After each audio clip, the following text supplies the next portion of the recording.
Hello, internets. Tonight we are going to talk about the carbon fiber signature series Microtech line. So let's do that. Let's roll right into it.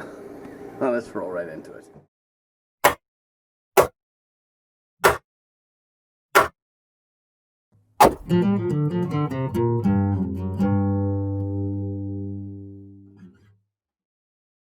Alright, so we brought out three variations. We brought a Combat Troodon,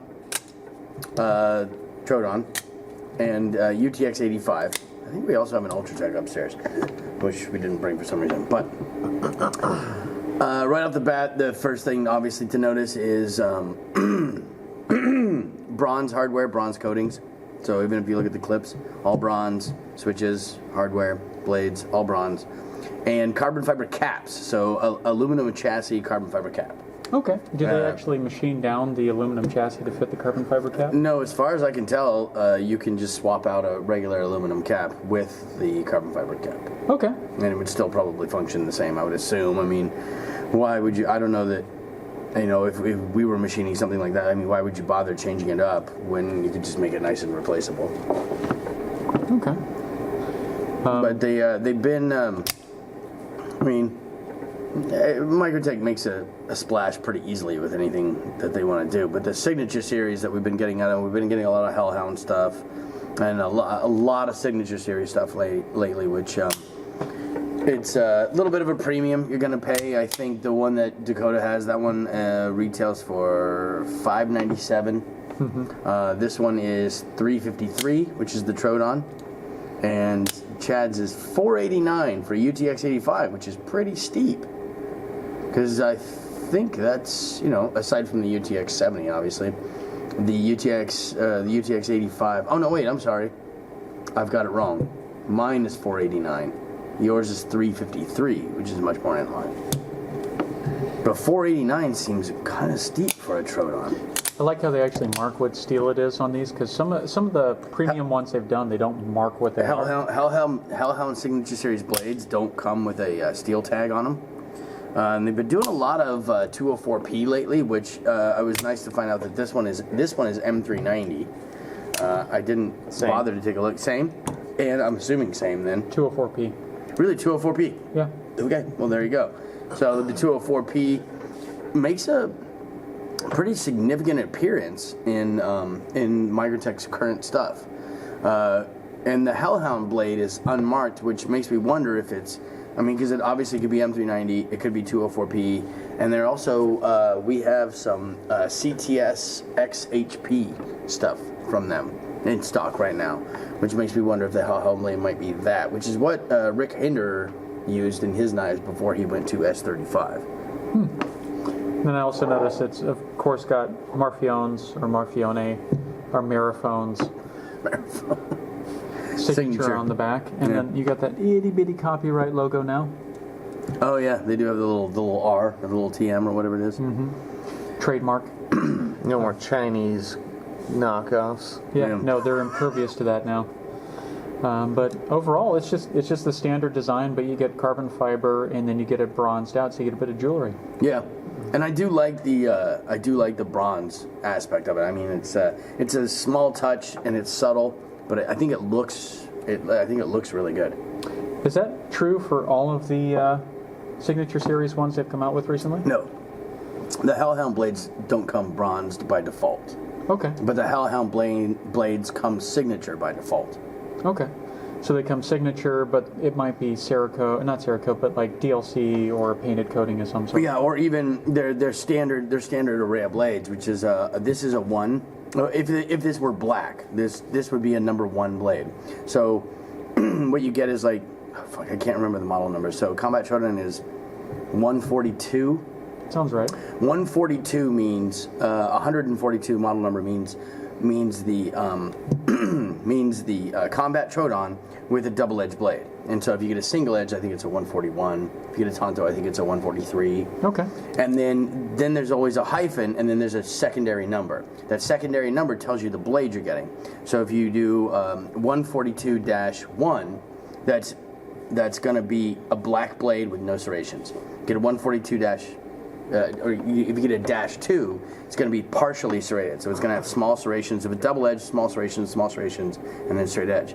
Then if you get a 3, also black. If you get a 3, it's going to be fully serrated down one side and straight edge down the other side, and still black. You know what I mean? Okay. So if it's a single edge like this, if this would be a 1 blade, then a 2 would have serrations to here. A 3 would be serrated to the brake, so you'd have full serrate, and then you'd have the Tonto brake would be straight edge. But they don't serrate it up the end. And then they do on one the Bounty Hunter. The Bounty Hunter.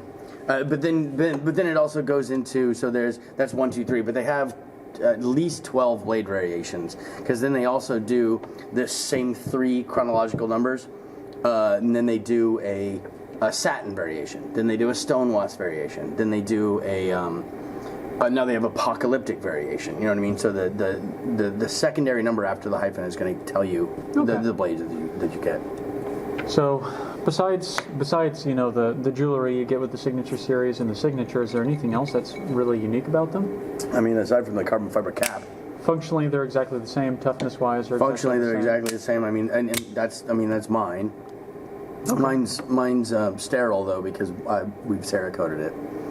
But I'm obviously a fan of Microtechs. I mean, Jesus Christ, I carry one. This is, I think, my 7th or 8th one I've had.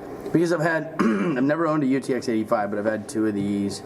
I've had a Navy Scarab. I've had a QD Scarab. I've had UTX 70. Anyway. Were they the best letter openers you've ever had? They were the best letter openers I've ever had. Well, the only reason I stopped carrying the Combat Troodon is it's being in the knife industry, it doesn't really occur to you that these things are kind of intimidating to other people. And I remember I was at the bar one time, and I opened it up and went to clean my fingernails with it. And I opened it up, and the dude that was sitting next to me goes, "Fuck, man, really?" I was like, "Oh shit, maybe these are a little intimidating. Maybe I shouldn't carry these around all the time." So I sold that. I've sold every Microtech I've ever owned, only because we go through dry periods when they're hard to get, or they're working on another project, like when they're developing the MSAR, or then when they're developing their suppressors. You go through a little bit of a dried spell, and they're hard to get, and then I have a hard time telling customers no. So I end up. Suppressors? Yeah, they make titanium suppressors too. They had a military contract on them. Good for them. Yeah. And so it gets to the point where my Navy Scarab I sold like directly out of my pocket to a customer, because they're like, I want a Microtech. I was like, yeah, you and everybody else, but there's just nothing available right now. When it's just a dry spell. So I ended up selling, like literally behind the counter. I sold my Navy Scarab out of my pocket because I have a hard time telling customers no. So.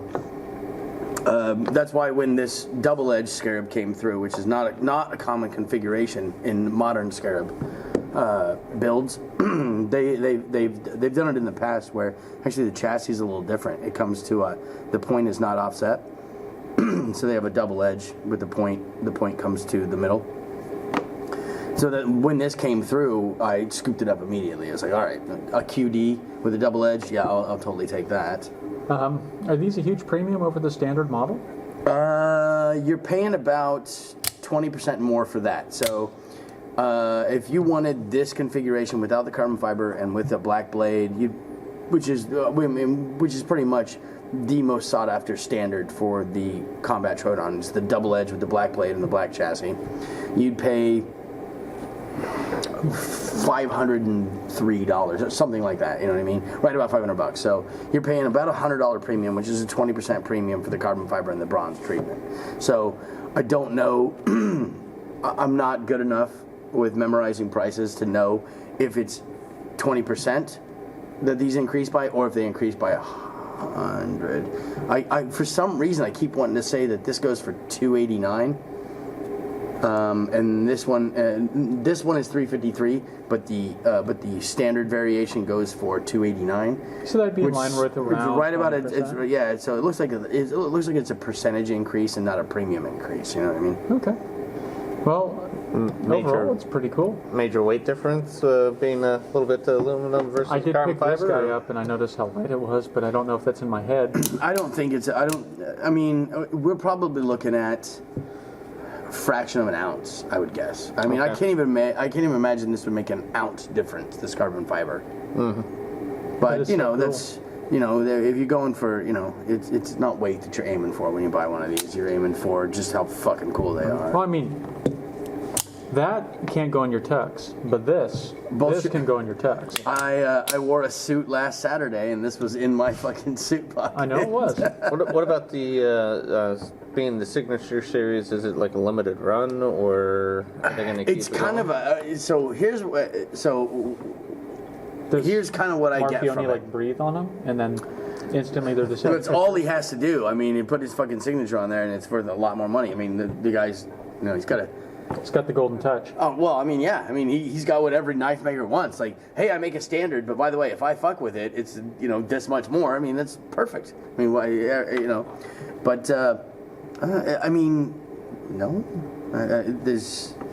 I mean, the internal mechanisms obviously aren't different. The physically, if you take color out of the option or out of the equation, there's nothing different about these knives.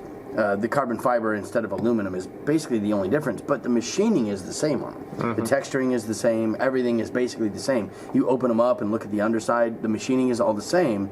It just is a slightly different material to give it that eyeball, to give it that look, and then the bronze. So because they do black, obviously, so they're just changing up the color of the Cerakote, which is I mean we Cerakote. I mean obviously mine's gunmetal and didn't come gunmetal. I had to cover up all the writing on it and stuff, but my clip's suffering quite significantly. But Well, you carry it every day. yeah, I do. Yeah, and actually my glass breaker is off of a Sith Lord, Ultratech. Nice. Because I used to have one that was it was 4 spikes. Oh, yeah. It was the meanest fucking glass breaker I've ever seen on Microtech, and they were very rare. We did not see very many of them. And I had that for the longest time.